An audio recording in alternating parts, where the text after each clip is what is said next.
आज ही सब्सक्राइब करें और अपने पसंदीदा शोज का आनंद लें।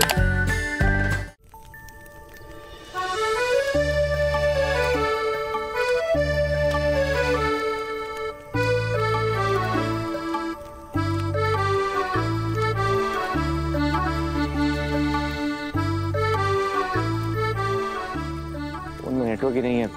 मासा भी घर पर परेशान हो रही होंगी।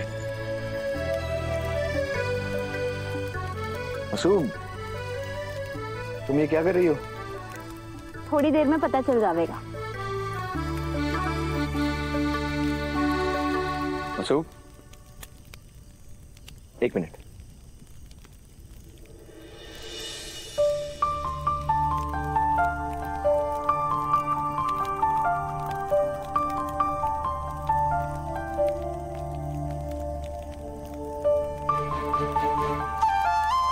लीजिए, आपके सोने के लिए बिस्तर तैयार है।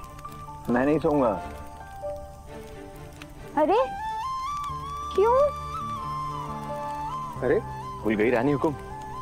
आज आप रानी हैं और मैं सेवक। आज रानी आराम करेगी और सेवक पहरा देगा। देव सर, ये मालिक और नौकर वाला खेल अब बंद करते हैं ना। चाहिए जाकर सो जाइए। क्यों? मैं अच्छा सेवक नहीं हो गया? आप तो हर चीज में अच्छे हैं देव सर। आपसे अच्छा ना कोई बेटा है, ना कोई भाई, ना कोई दोस्त है, ना कोई मालिक।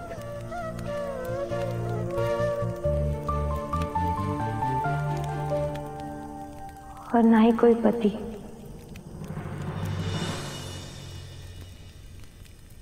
कुछ कहा तुमने? नहीं तो ओके है ना।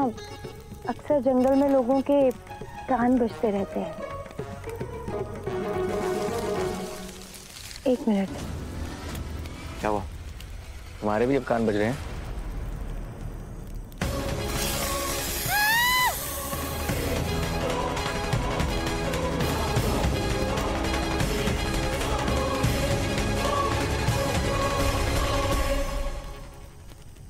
वसु, सांप चला गया।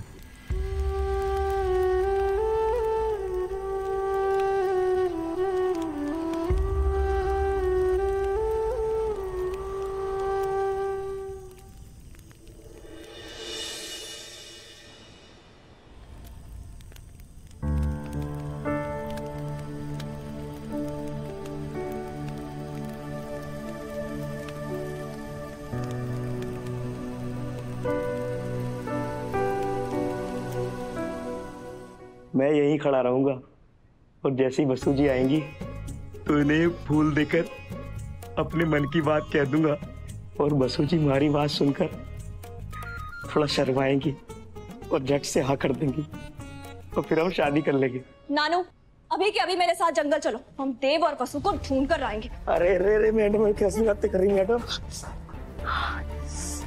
इतनी रात में जंगल जाने की बात कर रही हैं? बहुत खतरनाक जंगल है मैडम।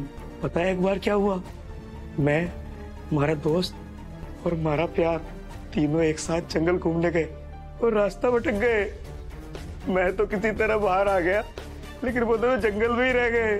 और अगले दिन जब दोनों बाहर आए तो पता है क्या हुआ? क्या? दोनों पे जंगल का ऐसा जादू चला कि दोनों को एक दूसरे से प्यार हो गया और दोनों ने शादी भी कर ली। हंसी है मत मैडम। अगर जंगल का जादू देव सर और वसु जी पर चल गया और लौटने के बाद दोनों ने शादी कर ली तो? Shut up! ऐसा कुछ नहीं होगा। देवांश चौहान खानदान का वारिस है और मेरा होने वाला मंगेतर। और वो वसु, वो बस एक नौकरानी है। और ये दोनों दुनिया आपस में कभी एक नहीं हो सकती, समझे? एनीवेज, तुम तो हो ही यूजलेस। कल सुबह मैं खुद जंगल जाऊंगी और उन दोनों को वापस लेकर आऊंगी। भगवान जी, एक बार आपने पहले भी हमारा दिल तोड़ा था, इस बार हमारे मासूम दिल के साथ ना खेलिएगा।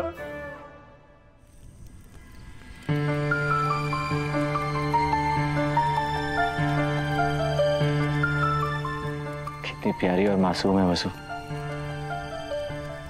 और सोते हुए तो और भी मासूम लगती है।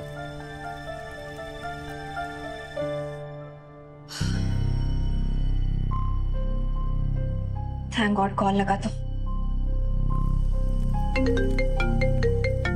लगता है नेटवर्क आ गया।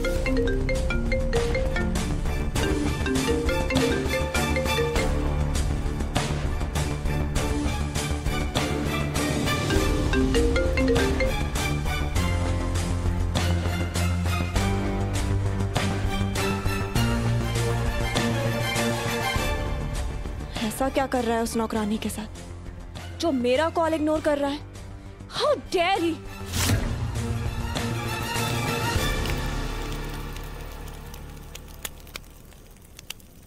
इस पूजा में थोड़ा खर्चा है, पर मैं अपनी छोरी के लिए ये पूजा किसी भी कीमत पर करवाऊंगा।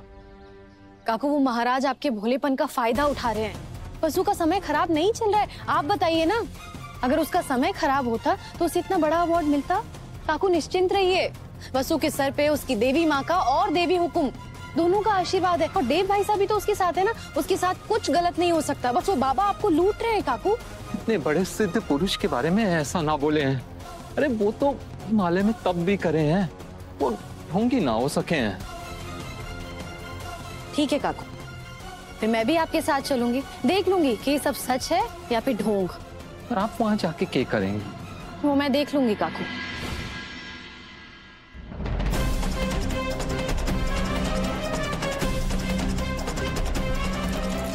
मैं देख लूंगा, मैं एक एक को देख लूंगा, किसी को छोड़ूंगा नहीं। पहले हम तुझे जेल में देख लेंगे। इंस्पेक्टर साहब, इसने सबसे पहले हमारी बेटी के नाम पर मारे को डराया और फिर पूजा के नाम पर मारे से पैसे ऐंठे। इसे तो कड़ी से कड़ी सजा मिलनी चाहिए। आप बिल्कुल चिंता मत करिए, इसे कोर्ट सजा देगी। हमें खुशी है कि हमारी बदौलत समाज का एक बार फिर से भला हो गया, लेकिन इसके बदले में हमें कुछ नहीं चाहिए, क्योंकि हमारा जीवन ही समाज कल्याण के लिए समर्पित है। इंस्पेक्टर साहब, इस ढोंगी को ले जाइए और बंद कर दीजिए हवालात में। लेके जाओ इसे।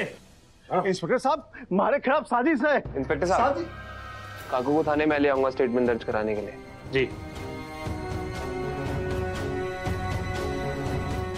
अब हमें भी निकलना चाहिए, क्योंकि हमारे और भी कई काम बाकी है। बॉडीगार्ड जी। चलो।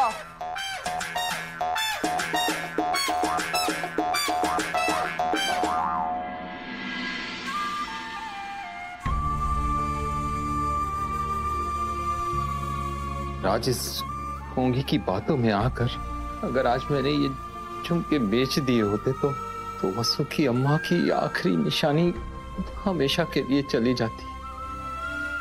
अभी बाबा, आप सबने मिलकर हमारी आंखें खोल दी, नहीं तो बेटी के मोह में आज मैं बहुत बड़ा कोई गलत कदम उठा देता। कोई बात नहीं काकू, आप जो भी कर रहे थे वो जादूगर की खुशियों के लिए तो कर रहे थे। आपको पता है, जादूगर को ना मैं अपना बेस्ट फ्रेंड मानता हूँ और दिव्या जी उसको अपनी बहन जैसा मानती है। तो आज हम दोनों आपसे ना वादा करते हैं कि हमारे होते हुए ना जादूगर की खुशियों को किसी की नजर नहीं लगेगी। प्रॉमिस।